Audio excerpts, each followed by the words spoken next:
What's amazing is the technology of the day, the Technicolor, the real genius of that camera.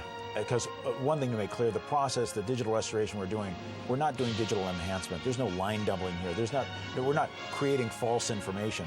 We're peeling away the layers that have prevented you from seeing what's been on those negatives all these years. I'm about to embark upon a hazardous and technically unexplainable journey. The picture process of this feature probably took about 8 months, which is a record for us. You do photochemical restoration, and it can take a year, year and a half. First, we started with contacting the archives and our own inventory as well.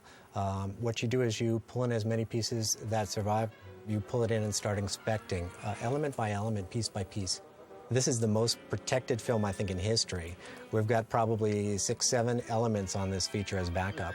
My goodness, what a fuss you're making. We're lucky enough to use the original camera negative, which was stored at George Eastman House for many years, and they curated this negative. It was in beautiful condition. This one took longer than we have on the other ultra-resolution films because this was the first full 4K pipeline on it, we were learning a lot in the process. So sometimes we had to do things twice.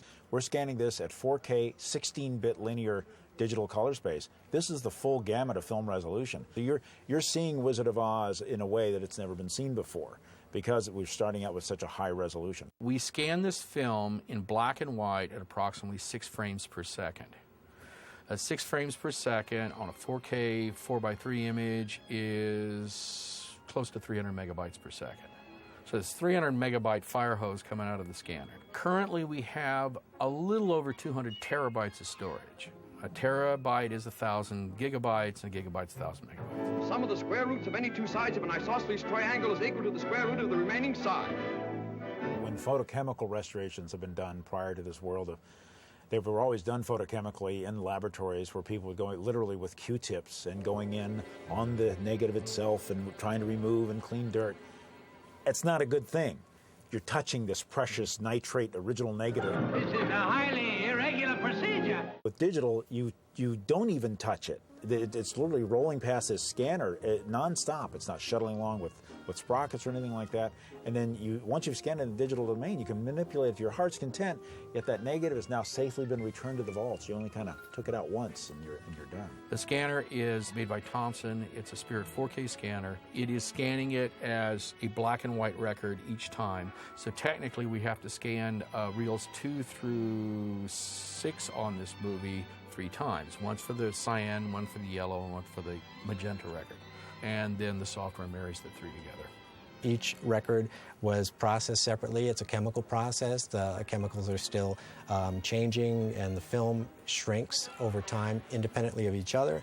And so what you've got to do is, with the new process, with the ultra-resolution, they'll go through and basically morph each of the 3 images to make a perfect alignment. That's why it's so important to get it absolutely right, to the pixel. Of course, we use the term pixel. Back when they built these cameras, there was no term of pixel, and they lined them up literally with micrometers and screwdrivers and tried to get it just absolutely perfect, which they may or may not have done in the camera. But then they make dupes of that, and then they make prints of the dupes. And by the time we got to the theater, am I holding up 4 fingers or 1? These things must be done delicately. We really took us about 3 features to get the registration right. The first 3 we did got better each time. It was also the first one where we used the automated scratch and dirt cleanup. The Perlmutter twins, Sharon and Karen Perlmutter and Paul Klamer, they had this epiphany that not only had they developed this software where they could realign these 3 Technicolor records and achieve a clarity of image quality that you'd never seen before, they realized that, wait, with Technicolor, we've got 3 black and white strips of negative. So if I see some dirt that's a pure red and it doesn't show up on the green and the blue record, oh, then that probably is a piece of dirt on the red record. And so we can remove that, and we can use information from the other 2 records to rebuild that record. The first time through, it was great. It was taking out the dirt, but it was also taking out things like Dorothy's shoes, because they're such sparkly red, bright pinpoint instances of color in them that they just kind of flash on and off, and the system was interpreting them as red film dirt. Probably the most important thing is to get it back then in the hands of a skilled eye, because if we've learned anything is machines are really, really, really dumb. I can cause accidents too. The longest time actually was the dirt cleaning. It's a very tedious job, but these people are great. They just go through frame by frame and pick away at it.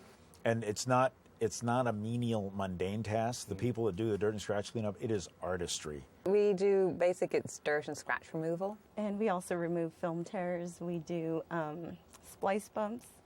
So, and any kind of damage you can find on a film, we could pretty much handle. As far as hours, I would say close to 250 to 300 hours and a good month and a half. The first 10 minutes of black and white, I worked 91 hours on.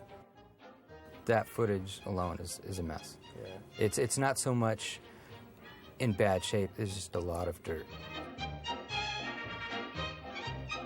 It's beautiful, isn't it? Just like I knew it would be. I love this movie. So when Janet Wilson was color correcting in this room, I would, it was like I get my daily hit. I'd knock on the door and say, Janet, can I just see what you're looking at? And I'd just look at what she's working on because the image was so spectacular. The first time through on any Technicolor film that I've ever worked on, I'll go through and I'll sort of get a basic setting, a basic look for it, and get the contrast right and the brightness and just sort of let the color fall where it wants to, and then I go back and look at it and it's always intensely saturated, way more saturated than you want it to be, basically, or than it was. I believe it's at the last reel when Scarecrow says, and I have a brain, and that's when we noticed the burlap in his cheeks. And it was, oh my God, there's burlap. The makeup actually is an extension of the burlap that goes down here. It's the craftsmanship that you're seeing revealed in these new digital processes. Like one of my days coming from my digital hit with Janet was, she said, Rob, come here, take a look at this. I've worked on this film a couple times before. I've never seen this before. There's a rivet that the Tin Man has that's right here between his eyes, which I had never noticed. Nobody had ever noticed. Everybody walked in and went, oh, he has a rivet. I never saw that before. So, but yeah, you could see it because of the resolution. The 5.1 track actually makes it a little bit more invisible for today's audiences because if it was mono, I think that would be a little bit distracting for them until they get into the film, of course. So a 5.1 seems more normal to them right now. Everything that you're hearing in the 5.1 mix is organic to the original production of the show. We didn't go to a sound effects library for better cyclones. That helps maintain that original kind of organic feel. Even though it's a different stereo landscape, it still sounds like a 1939 movie.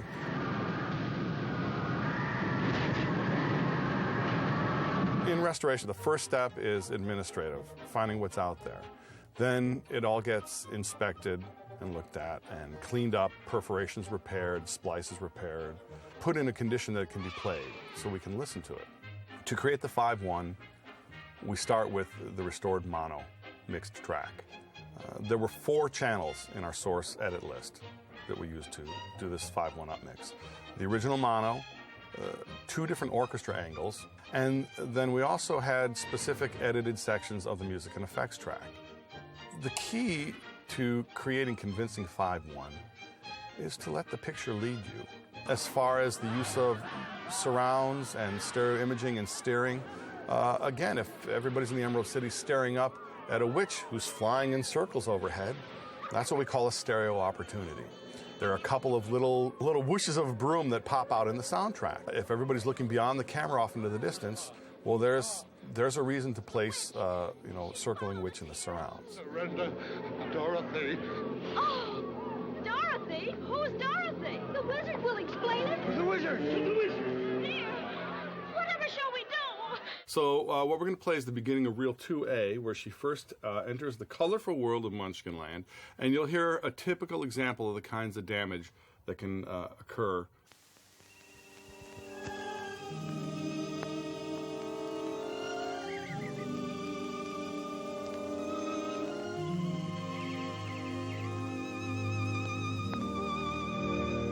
Okay, then let's play an example of that same section after it has been restored.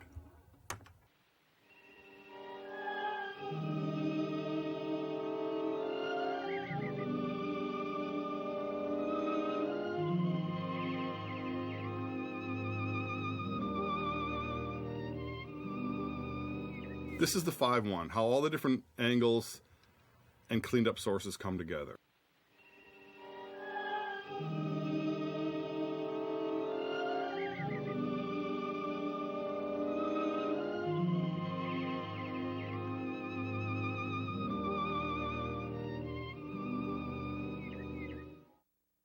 What's fun about this place is that everyone's passionate about being faithful to the original.